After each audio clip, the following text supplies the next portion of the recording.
Ce journal vous est offert par le FPI, Fonds des promotions de l'industrie, votre partenaire privilégié pour la réussite de vos projets.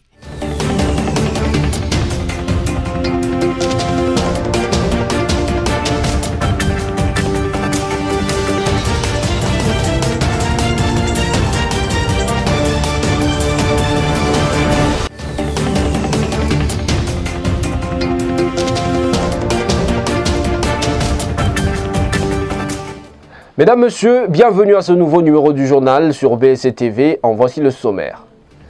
Le coronavirus en RDC, depuis les débuts de cette maladie dans le pays, le cumul est de 332 cas confirmés, dont 27 guérisons et 25 décès. Et puis, la société civile du Congo se range derrière le Fonds de promotion de l'industrie FPI dans sa démarche de recouvrement forcé auprès des débiteurs insolvables. À ce jour, plus de 150 millions de dollars sont entre les mains de particuliers. Enfin, les FARDC passent leurs épreuves de force face aux miliciens de la coopérative pour le développement du Congo Codeco en Ituri, précisément à Djougou, où la situation reste tendue. Le porte-parole de l'armée en Ituri, le lieutenant Jules Ngongo, a déclaré que l'offensive contre ce groupe armé produit déjà ses fruits. Bienvenue à toutes et à tous. Depuis les débuts de la pandémie du Covid-19 déclarée en République démocratique du Congo le 10 mars 2020, les cumuls fait état de 332 cas confirmés, dont 27 guérisons et 25 décès. Les détails, c'est dans ce reportage signé Christelle Guenda. Depuis le début de l'épidémie déclarée en République démocratique du Congo le 10 mars 2020, le cumul fait état de 332 cas confirmés, dont 27 guérisons et 25 décès. L'équipe de la riposte contre la maladie à coronavirus a rendu public son tableau clinique le dimanche 19 avril 2020 et qui est le suivant. 5 nouveaux cas confirmés du Covid-19 ont été enregistrés dans la capitale Kinshasa. 152 cas suspects en cours d'investigation et les autres cas non indiqués sont soit en hospitalisation ou prise en charge par les personnages soignants. Par ailleurs, la RDC est le 16e pays le plus touché par la pandémie du coronavirus en Afrique, avec un total de 332 cas confirmés sur les 20 581 cas enregistrés sur les continents jusqu'au 18 avril 2020. Cette statistique est signée Organisation mondiale de la santé, région Afrique. Et puis, contrairement à ce qui se raconte dans l'opinion quinoise sur le déconfinement de la commune de la Gombe, le général Silvano Kasongo esquisse les dispositions d'un déconfinement qui sera progressif et qui ne va concerner que les habitants de la Gombe. Suivez le général Silvano Kasongo dans cet extrait choisi par Merveille Bavabebay. Nabanzi lobby bolandaki toaki na réunion pa ya Premier ministre. Ozaki excellence monsieur le gouverneur alobaki expliquaki population que décision ezwami que confinement à Gombe ezo continuer mais déconfinement est progressif. Lobby lundi nde mokolo kosila le gouverneur a kosala message moko solennel pour expliquer la population. Mais bato bayeba ke confinement à Gombe ezo continuer babare etikali. Déconfinement progressif le gouverneur alobi ezali kofungola l'alimentation kofungwama et puis na babanke alimentation de kofungwama mpona bahabita ya Gombe bakende kosomba biloko ya kolia eza te bafungoli alimentation mpo moto alibanda kota non alimentation kofungwama mpona bato ya Gombe kaka babare etikali yo moto ozala kuna yeba ke awa Gombe confinement ezocontinue babare ezali alors bato ya alimentation bakosala mokanda ya batravailleur na bango ndambo minimum mpo babema epai ya gouverneur soki akosinye mokanda na kopesa ngai ngana kopesa ba barrière oyena barrière batali oh non alimentation songolo comme on ezali na carte de service okoti ko sala te gouverneur akopesa air ya ouverture air ya fourniture en plus pour l'alimentation bato kozala 15 na 4 pour ba respecter distanciation et puis libanda ba geste barrière kozala ba geste barrière ni koloba nini kosokola maboko prise de température na distanciation et sengeli ba population ba yebake malade oza malade mabe ezo boma sengeli kotosa mibeko oyo. Le port de masque devient obligatoire depuis ce lundi 20 avril 2020 sur toute l'étendue de la ville-province de Kinshasa, d'après une déclaration du gouverneur Jean-Tiningo Bilambaka. Dans les rues de la capitale ce lundi, nombreux sont ceux qui se sont conformés à la mesure en attendant l'arrêté du gouverneur pour permettre à la police d'agir. Suivez. Dans une déclaration le week-end dernier, après une réunion avec le Premier ministre Sylvestre Ilunga Ilunkamba, le gouverneur de la ville-province de Kinshasa, Jean-Tiningo Bilambaka, avait dit que le port de masque serait obligatoire à partir de ce lundi 20 avril 2020. Sur le terrain, nombreux sont ceux qui ont compris le message et se sont alignés. D'autres, par contre, mènent leur vie comme si de rien n'était, en avançant des raisons comme quoi ils n'ont pas eu le temps d'acheter ou de confectionner leurs masques. Une autre catégorie utilise des masques qui les exposent au lieu de le protéger de la maladie. Notez que cette décision du gouverneur de la ville a pour but de limiter la propagation de la pandémie du Covid-19 qui sévit dans les pays. Par ailleurs, la police nationale congolaise dit attendre l'arrêté du gouverneur de la ville pour intervenir et connaître quelles sanctions infliger aux récalcitrants. Toujours dans les mêmes cadres, après libéralisation de la fabrication des masques, beaucoup sont ceux qui se sont donnés à la fabrication de masques en pagne afin de les vendre à moindre coût. Selon une couche de la population quinoise, ces masques en pagne sont préférables car ils peuvent être nettoyés et réutilisés à nouveau. Une autre catégorie de la même population doute de l'efficacité de ces tissus. Images et commentaires. Aussitôt que le gouverneur de la ville-province de Kinshasa, Jean-Tiningo Bilambaka, ait libéralisé la fabrication et le port de masques pour limiter la propagation de la pandémie du Covid-19, cela a créé une opportunité de business pour certains Congolais. Dans plusieurs ateliers de couture de la ville de Kinshasa, comme dans celui-ci à Lingwala, les couturiers se donnent à la tâche pour produire des masques en pagne afin de les vendre à moindre coût. Nombreux sont ceux qui préfèrent ce type de masques car ils peuvent être nettoyés et réutilisés de nouveau. Toutefois, la grande question est celle de savoir ces masques sont-ils efficaces pour limiter la propagation du virus du moment où la qualité du tissu n'a pas été exigée par les autorités compétentes ni les responsables sanitaires. Et puis la Congolaise de développement industriel CODIDIS ASBEL a, dans les cadres du programme alimentaire d'urgence PAU, injecté le premier lot des denrées alimentaires à un prix promotionnel sur le marché de Kinshasa, initié par le président de la République, Félix Antoine Tshisekedi Tshilombo, pour pallier à la pénurie alimentaire dans la capitale pendant cette période de crise. Images et commentaires. Le marché quinois est inondé depuis le week-end dernier par une dizaine de tonnes de denrées alimentaires à un prix défiant toute concurrence. Parmi ces denrées, on y trouve 6 boulettes communément appelées ndembi, piments, tomates, des sacs de maïs et braises pour la ménagère de la capitale congolaise. Et c'est grâce à l'ASBEL, la Congolaise de développement industriel, à travers le programme alimentaire d'urgence initié par le chef de l'État, Félix Antoine Tshisekedi Tshilombo. Un deuxième lot est attendu à Kinshasa dans moins de 3 semaines, a indiqué Bibiche Kabengele, chargé des relations publiques du chef de l'État. Ces projets a ciblé 5 marchés dans la ville de Kinshasa, notamment Simbazikita dans la commune de Kinshasa, Matadikibala à Mongafula, Wileri à Lingwala, le marché de la Liberté à Massina, ainsi que celui de Matete. Retenez qu'après le Congo central, le véhicule et bateaux militaires qui ont transporté ces produits alimentaires devront reprendre la route pour le Grand Bandundu pour ramener en plus des denrées alimentaires à Kinshasa. L'objectif étant de cacher la spéculation des prix sur le marché et grâce à une marge de 20% sur les prix d'achat de vivres. Cette opération compte donc s'étendre sur le reste de l'étendue nationale. Après quelques temps de sa désinfection, le Palais du Peuple a été remis aux députés vendredi 17 avril 2020. Un satisfait site pour le ministre de l'Environnement, Claude Niamugabo Baziboué, dont le ministère a assuré ses travaux, mais aussi un motif de joie pour les représentants des élus du peuple qui vont bientôt reprendre les travaux à l'Assemblée nationale. Liévin Louzolo.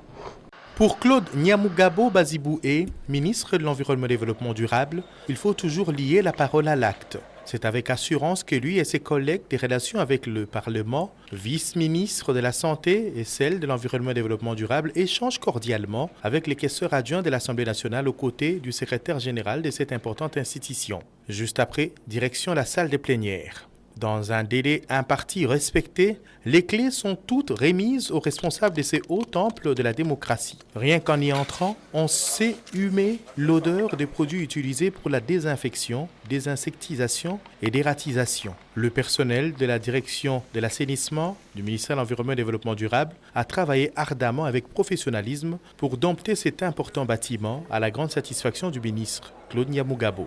C'est le lieu de travail des élus, du peuple. Et nous avons pensé qu'il était urgent. Son Excellence, Monsieur le Premier ministre, chef du gouvernement, nous a délégué, moi-même ainsi que le vice-ministre de la Santé, en vue de décontaminer le palais du peuple. Le travail a été fait par des experts de la direction de l'assainissement du ministère de l'Environnement et les experts du ministère de la Santé, qui sont formés pour ce travail et qui ont le matériel adéquat pour le faire. Et en 4 jours, le travail a été fait, et très bien fait même. Je voudrais vous dire notre fierté d'avoir ces experts congolais qui le font, et c'est des fonctionnaires congolais. Et nous allons poursuivre ce travail d'assainissement de nos milieux. Les bénéficiaires sont comblés. Au nom de l'honorable président du Sénat, au nom du bureau du Sénat et au nom de tous les sénateurs, nous tenons à vous dire merci sincèrement au gouvernement. Une fois de plus, vous avez prouvé avec enthousiasme que vous avez toujours souci, vous avez toujours eu cet intérêt-là d'accompagner l'institution, de mettre à l'aise l'institution qui vous a vu naître et qui vous accompagne. Et sur ce, nous pensons bien que les élus, les sénateurs et députés seront rassurés quant à leur sécurité du point de vue sanitaire face à ces fléaux. La septisation se porte bien concernant les bâtiments publics. Après l'hôtel du gouvernement, le palais du peuple vient ainsi de se refaire une beauté hygiénique. L'heure est aux autres bâtiments et lieux publics qui attendent d'être servis. Et puis à Uvira, les forces armées de la République démocratique du Congo se sont déployées aux côtés des humanitaires depuis dimanche 19 avril pour assister certaines familles victimes des inondations causées par la pluie diluvienne provoquant plusieurs dégâts matériels et des pertes en vies humaines. Nous sommes dans la province du Sud Kivu. Alice Kabangou signe ce reportage. La ville d'Uvira s'est réveillée sous une pluie battante ce vendredi 17 avril 2020. D'autres pluies diluviennes se sont abattues les samedis qui ont causé d'énormes dégâts matériels et humains. 30 personnes sont mortes et 45 blessés en termes de dégâts matériels. Au moins 3500 maisons ont été détruites. Les éléments des FARDC du bataillon d'intervention rapide travaillent depuis ce dimanche 19 avril 2020 pour essayer d'empêcher le débordement des eaux de la rivière Kavimvira dans cette ville du Sud Kivu. Selon les dernières informations à notre possession, une forte délégation gouvernementale devra se rendre sur place ce mardi. C'est pour apporter des vivres et évaluer la gravité de la situation. Cette décision a été prise ce dimanche à l'issue de la réunion entre le Premier ministre et le parti concerné. L'insécurité qui se vit dans la province de l'Ituri, précisément dans les territoires de Djougou, préoccupe au plus haut point les députés nationaux et sénateurs ressortissants de l'Ituri qui appellent le gouvernement à prendre ses responsabilités afin de protéger les habitants de ce coin de la République démocratique du Congo ainsi que leurs biens. Clarisse Bebumwika pour plus de détails. L'insécurité qui a élu domicile dans la province de l'Ituri, précisément à Djougou, demande de stratégies efficaces pour la combattre. C'est dans ces cadres que les notables de l'Ituri, députés nationaux et sénateurs élus de ces coins de la RDC ont plaidé pour la création d'un fonds spécial pour gérer la crise sécuritaire dans les territoires des Djougou, fragilisés depuis fin 2017. Ces fonds devraient, selon ces parlementaires, contribuer également à contenir le poche d'insécurité dans d'autres parties de l'Ituri comme à Mahagi et Irimu. Il faut noter que les violences se poursuivent dans cette partie de la RDC, principalement dans les territoires des Djougou, faisant déjà un bilan de près de 300 personnes tuées et plus de 2000 déplacés. Les députés et sénateurs appellent le gouvernement congolais à sa responsabilité pour mettre fin au massacre sauvage orchestré par le milicien Codeco, de peur que la population recourt à l'autodéfense, tendance qui est déjà, selon eux, perspectible sur le terrain. Toujours en sécurité, les FARDC passent leurs épreuves de force face aux miliciens de la coopérative pour le développement du Congo Codeco en Ituri, précisément à Djougou, où la situation reste tendue. Le porte-parole de l'armée en Ituri, le lieutenant Jules Ngongo, a déclaré que l'offensive contre ce groupe armé produit déjà ses fruits et qu'aucune milice ne peut faire face aux FARDC. Encore une fois de plus, Clarisse Begoumika. Ça crépite dans plusieurs villages du territoire d'Ndjougou. La situation sécuritaire reste tendue. L'offensive militaire contre le milicier de la coopérative pour le développement du Congo Codeco produit ce fruit, affirme le porte-parole de l'armée en Ituri. Et l'ennemi est en débandade, nous sommes là et nous allons arriver périmètre par périmètre. Ça c'est notre pays. Aucun groupe armé peut faire face aux forces armées de la République démocratique du Congo. La localité de Guéro, lieu de sacrifice et bastion de cette milice, est sous contrôle de FARDC. C'est ici où Justin Goudjolo, chef de file de cette milice, a été enterré le 27 mars dernier. Les miliciens ont été également frappés à Linga, Korovi, Tcheibi, en secteur de Walendupiti et Tati. Le commandant secteur opérationnel Ituri, général Yavavoul, est lui-même sur terrain. Le bilan provisoire fait état de plus de 40 morts, d'autres à 3 miliciens, affirme le lieutenant Gilles Ngongo, qui promet donner le bilan global à la fin des opérations. Sur la route nationale numéro 27 vers Pito, les militaires ont déjoué une embuscade. Ce n'était qu'une velléité sous le commandement du général Yavavoul. Là, nous sommes sur la RN27. Les éléments de forces armées très engagés, motivés pour ouvrir cette route de l'intérêt national. Un déplacement massif des civils s'observe sur plusieurs axes. Ces assaillants qui opèrent à petits groupes ont déjà tué plusieurs centaines de civils depuis mars 2020, dont la plupart sauvagement abattus. Les autorités provinciales rassurent et appellent la population à faire confiance à l'armée car les avatures de ces hors-la-loi seront bientôt oubliées. Comme vous l'avez suivi au sommaire, appuyer le Fonds de promotion de l'industrie FPI dans sa démarche de recouvrement forcé auprès de tous les débiteurs insolvables, tel est le nouveau credo de la société civile du Congo que dirige Christopher Ngoy. Images et commentaires. Kolandela na makasi baibonso badefaki mosolo na Fonds de promotion de l'industrie FPI, na tina wana société civile ya Congo etiami na sima ya FPI. Motomoko azangi koyeba te ete bana mboka to pe bapaya oyo bavandi na RDC badefaki mosolo na FPI pona kosala misala ya botomboli mboka. Kasi ya pasi ezali ete bango bakoki te kokokisa mikano na bango, bakomi koluka mbilinga pona ete bafuta niongo te. Na moi ya lelo, koleka kama moko ya tuku mitano na milioni ya dollars to pe plus de 150 millions de dollars eza na maboko ya badefi mbongo na FPI. Talati na ete na eleko oyo ya kobunda pona kosilisa makambo ya kanyaka ekomi tango ete bakati mibeko ya Congo basunga FPI na etumba na ye. Yango nde mbela ya mwana mboka Christopher Ngoy, mokonzi ya société civile ya Congo. Makambo etali FPI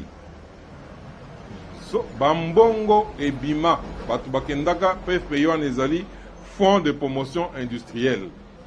Basala yango pona kosala ete bandeko nyonso bazala na baprojet ya développement bayeba kozwa mbongo po baprojet na bango wana esalema.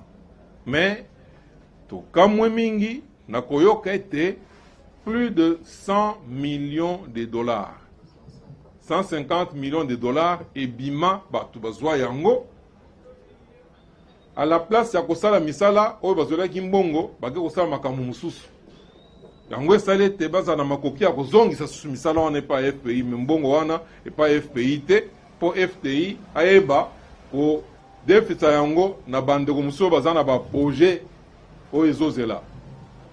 Bandeko wana chaque fois soki babengi bango bafuta mbongo wana bazoloba ekomi bakomi kolandela biso parce que tozali bayi politique tozali boye na boye tolobi esengeli mokorokoto ezala kati ya politique na ba affaire tango longo na zela politique oke kozwa misolo po osala ba projet wana côté déjà na monde ya ba entrepreneur ya ba affaire et il faut tout ça maye esengeli mais soki autocité et que ozana mbongo ya bato ozwa olia mbongo wana eza mbongo ya peuple, il faut balandela yo oyeba kozongisa mbongo wana po FPI a récupéré mbongo wana ayeba kodefisa baninga mususu yango nde kodevelope mboka bandeko oyo tozoseka tozoloba o bakangi bandeko bazana makala sikoyo o mbongo ya leta mbongo mususu pe ebele eza na maboko ya batu bavanda.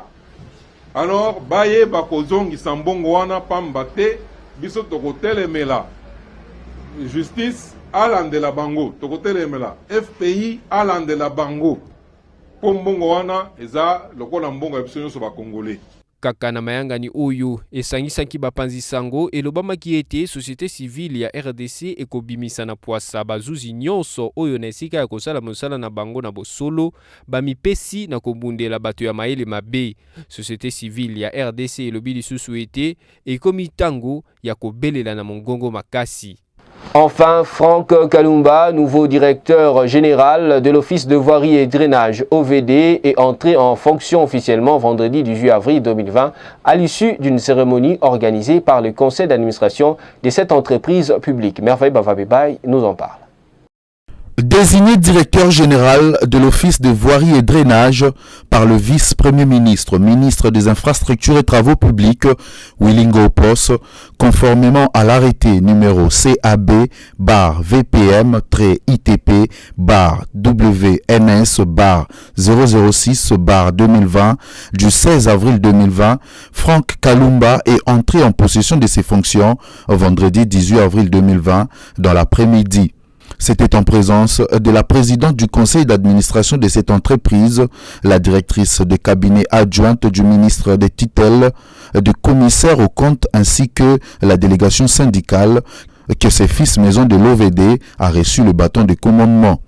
Retenez que ces changements à la tête de l'Office de voirie et drainage arrivent après l'arrestation de l'ancien directeur général des suites au dossier de malversation financière de travaux de 100 jours décrété par le chef de l'État, Félix-Antoine Tshisekedi Tshilombo. Ce journal est terminé, mesdames, messieurs. En voici le rappel de principaux titres. Le coronavirus en RDC, depuis les débuts de cette maladie dans le pays, le cumul est de 332 cas confirmés, dont 27 guérisons et 25 décès. Et puis, la société civile du Congo se range derrière le fonds de promotion de l'industrie FPI dans sa démarche de recouvrement forcé auprès des débiteurs insolvables. À ce jour, plus de 150 millions de dollars sont entre les mains de particuliers. Enfin, le FARDC passe leurs épreuves de force face aux miliciens de la coopérative pour le développement du Congo Codeco en Ituri, précisément à Djougou, où la situation reste tendue. Le porte-parole de l'armée en Ituri, le lieutenant Jules Ngongo, a déclaré que l'offensive contre ce groupe armé produit déjà ses fruits. C'est par ici que nous bouclons complètement la boucle. Merci à vous d'avoir suivi ce journal sur BSC TV. Continuez de vous protéger du Covid-19. Je vous retrouve à la fois prochaine et toujours avec le même plaisir. Merci et au revoir.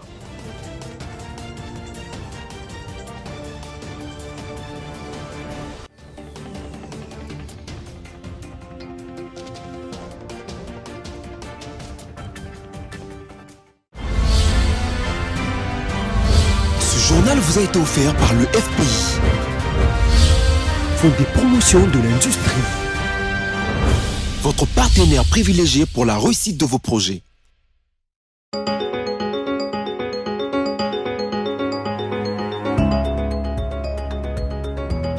Bon début de la semaine à tous, mesdames et messieurs, bienvenue à la lecture de médias en ligne sélectionnés et résumés pour vous sur BSC Télévision ce lundi 20 avril 2020. Ouvrons cette revue de presse avec les sites d'information. Radio Okapi qui titre à sa une RDC : le HCR assiste les victimes des inondations d'Uvira. Le Haut Commissariat des Nations Unies pour le réfugié a remis dimanche 19 avril 2020 une donation de plus de 5 tonnes de non-vivres aux autorités urbaines d'Uvira dans le sud Kivu. Ces tonnes de non-vivres remises à l'adjoint du maire de la ville d'Uvira sont constituées des bâches, des nattes synthétiques, des seaux en plastique et de moustiquaires. Cette assistance humanitaire a été convoyée par la MONUSCO et l'OCHA jusqu'à la mer d'Uvira. Selon l'officier en charge de la protection au HCR Uvira, Esther Kachira, le monde humanitaire continuera à se mobiliser pour voler au secours des sinistrés. C'est la première assistance humanitaire humanitaire aux sinistrés des inondations survenues du 16 au 18 avril dans la ville d'Uvira.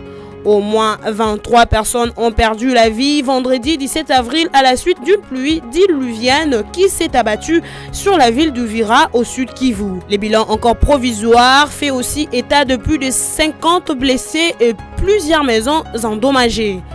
Poursuivons cette revue de presse avec les sites d'information actualité.cd qui titre à sa une Coronavirus. Après la guérison de 2 malades, le gouverneur Théo Ngouabidji interpelle les Sud-Kivusiens sur l'appropriation de la lutte. Après 22 jours de prise en charge et tests négatifs, 2 patients du Covid-19 ont été déclarés guéris au Sud-Kivu. De ce lundi, ils vont rejoindre leur famille. C'est la bonne nouvelle du jour.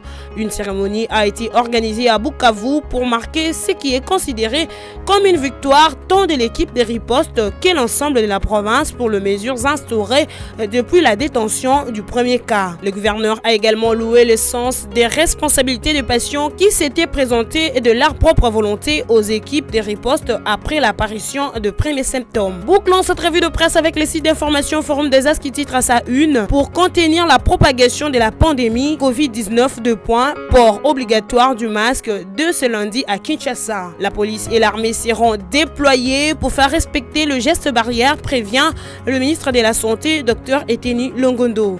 Les autorités donnent un tour des vis aux mesures de prévention contre le coronavirus, le port du masque de protection désormais obligatoire à Kinshasa.